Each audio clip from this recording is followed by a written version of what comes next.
I'm Josh Evans, and I love to help businesses build the right culture within their organizations so they can be more profitable. Do you want more engaged employees? Do you want your company to be more productive? Well, I'm going to show you how to do that. And I'm going to share with you the tools that I've used with hundreds of companies varying in size from 60,000 person conglomerates down to 5-person teams. So get ready and join me so we can build the right culture for your business. Good morning and welcome back to my show. I'm Joshua Evans. I'm here to help you have a phenomenal company culture. And if you're an employee, I'm here to help you like your job better. So I want to start off with something real quick. A shout out to my Texas Tech Red Raiders. They are now in the Final Four, which is the first time in my school's history. So I just want to give a shout out to them. I'm so excited. And that's something phenomenal that's going on this week. But on the flip of that, I want to share, and I usually don't get this personal. I want to share something that's not been so good this week. So this week I had to take my dog to the vet. He was 15 years old. I've had him since he was 3 months old. I took my dog to the vet, and we had to let him go. And so we had to have him put down, and it was a very difficult moment for me. I've been crying pretty steadily about it because it's sad. It's sad to watch something that you love have to leave, and something that you've grown so accustomed to and so appreciative of leave. And I know the only reason I was keeping him around was for myself. It was selfish reasons. He was very old. He was blind. He had been for years. He was pretty deaf, and so it was time. It was his time to go. And so I'm so thankful for the time that I had with him. But it's a very sad experience. And so everything that comes, all the emotions that come with that, right?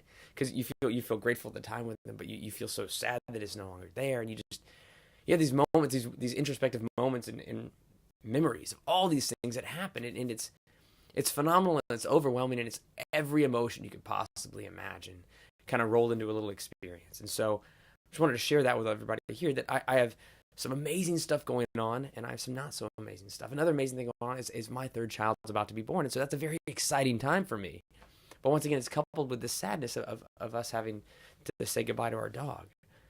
All that together to say that in life and in business, we're constantly bombarded with things that are very good and things that are not. And so whether you're dealing with the loss of a very big client, or one of your best employees decides they want to move on somewhere, you're going to have these moments of elation and these moments of pure fear, anxiety, or desperation, or sadness, and it's just so human of us. We've tried to pull the emotion out of business, and we can't do that.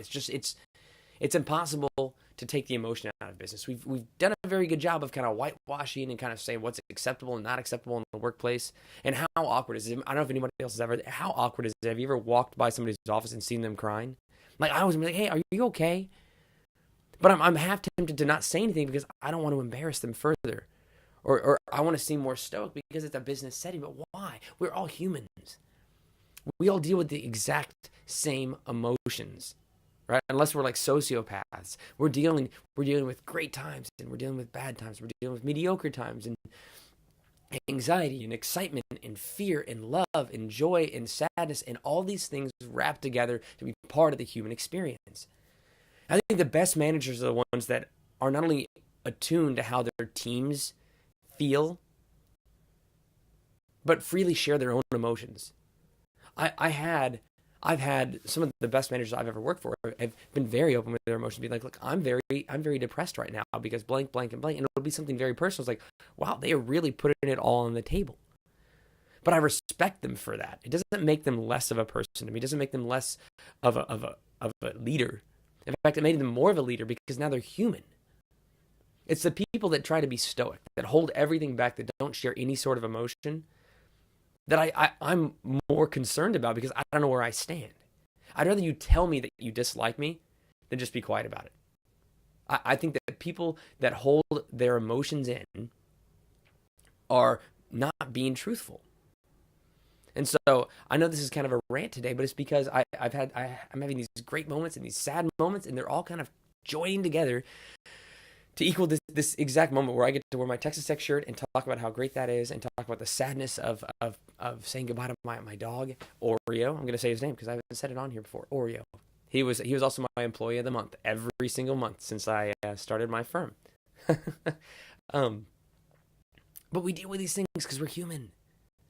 And the more emotion we can bring, the more into our work, the more authenticity that we can bring to our relationships and the communication that we have with other people, the better off we're going to be. If we can put that all on the table, it's better off for everyone. Now, I had a client recently, Sarah, and we were talking because she had one of her favorite employees was leaving, right? She put in her 2 weeks, and it totally took Sarah by surprise. She goes, "Oh my goodness, what are we going to do without her?" Like she's like, "I'm desperate to find a way to keep her or to find somebody to replace her." I was like, "Look, if she's put in her 2 weeks, she's already checked out, right? There's very few things that you can bring them back from, right? They've already tipped their hat. They've already said they're going away." So what I asked Sarah is, how often did you find out why she was there in the first place? Did you spend time talking to her about what her goals for her career were or what she wanted to do? She's like, "Well, no, I tried to keep it professional." And I think that's where she might have lost this employer, right? Sarah, in her effort to stay professional and fairly stoic, didn't open up the level of communication that we need if we're going to build something really phenomenal, right? The best company cultures are the ones where people are emotionally available to their employees, and the employees feel the vulnerability from their leadership. That's where the best organizations come from, is these people that they share their emotion. They tell you if they're mad at you. They tell you if you're upsetting them or frustrating them. They tell you when you make them happy or joyful, or when they're excited for you, or when they're excited about something. It's just like the best relationships with or personal relationships, like family or friends. The most honest ones are the best. And so I kind of had Sarah sit down and look introspectively. She's like,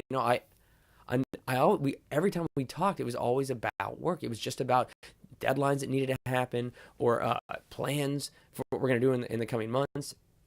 But it was never about the emotions of it. It was never how did she feel, or what were her goals and her personal aspirations, and how did she see herself fitting in here. And it's because of that she treated it like a very professional, very stoic relationship. We're like, "Oh, here's my 2 weeks." Because what you want from your employees is if they're thinking about leaving, if they don't see future at the organization, you want them to come to you a month before they start looking and be like, "Look, I'm kind of feeling this way.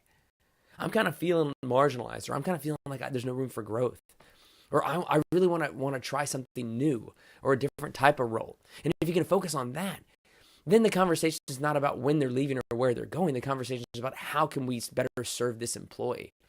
Because if somebody's amazing, it's impossible to replace them. It's impossible to replace a phenomenal employee. You can find people similar, right? You can find other people that are also very good at what their personal strengths are, but everybody being so unique.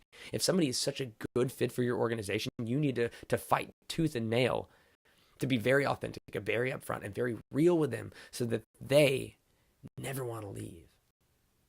So in business and in life, we're always constantly dealing with things that are very good and things that are not. And it's if only because I want to be open to the human experience, right? I'm so happy about how sad I was yesterday saying goodbye to my dog. But I'm also so happy about Texas Tech being in the Final Four.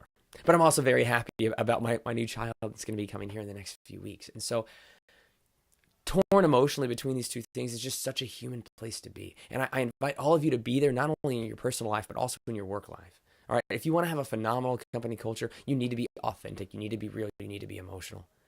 You need to put your cards on the table. The people that judge you for that are not people you want working for you or with you. And you should also do that in your personal life too. If you're holding stuff back, why? Why? You don't gain anything from holding it back. And so put yourself out there. And I want to thank you so much for listening. I know my podcasts have gotten shorter. But that's because I want to just cram it in, and I want to speak more from the heart instead of playing out this long, contextual piece. And so that's what I'm trying to do, and I hope you enjoy it. And if you reach out, you know what? Shoot me an email, info@joshuaemevans.com. Or check me out on social media @EnthusiasticU. And if you like this podcast, hey, share it with your network. I'd love to have more people listening so I can impact more lives, so I can be more honest and authentic with them and with you. Anyway, have a phenomenal day. Don't stop being awesome. We'll see y'all soon.